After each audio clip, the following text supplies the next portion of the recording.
Iti Damdamag Region 2, may pampanakil ti 10 atawon a zero case iti vaccine preventable diseases ti probinsya ti Batanes.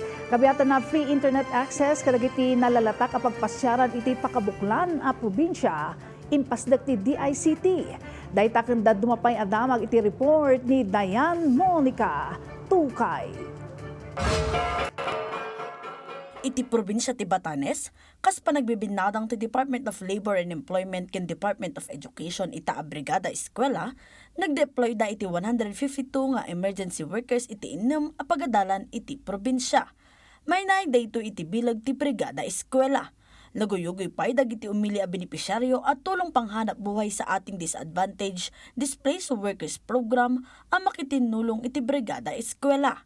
Ti Batanes National Science High School tinaadaan iti kaadwan a bilang a 63 a trabahador. Kabayatan na, ipampanakal ti probinsya ti Batanes ti 10 atawonen a zero cases ti vaccine preventable diseases kas iti measles ken rubella. Pamanaknak nga epektibo ti panagragkad ti Department of Health ken Provincial Health Office dagiti isaysayang katda a measles rubella supplemental immunization activity.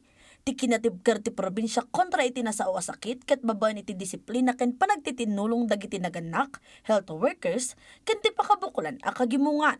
May palagip nga iti taon 2023, baligyan ay tandudo ti probinsya ti kampanya kontra iti measles rubella ken oral polio vaccine adakala nakatulong iti pamagbagi dagiti agtutubo. Kaspasat ti panakarambak ti National ICT Month 2026 ken 10th anniversary ti Department of Information and Communication Technology, naisayang kat ti ceremonial activation ti public internet access through low Earth orbit satellites for tourist spots, iti sidong ti Free Public Internet Access Program iti Regional Government Center to Gigaraw City. Panggap na ito ang makipay ti mapagtalkan ken libre nga internet connectivity, kadagiti nalalatak a pagpasyaran iti rehiyon. Maadaan pa iti 75 Mbps ti internet speed, 24 hours network availability, ken 250 users ti simultaneously ang mabalin ang makausar iti daytoy. Kabayatan na, nayusuat pa iti Digital Transformation Center ti ahensya iti nasao a syudad. No sa dinno, manamnama ang mapapintas pa iti digital services, ken mapalawa ti access dagiti umili iti teknolohiya. Diane Monica Tukay, para iti Pambansang TV, iti Baro a Pilipinas.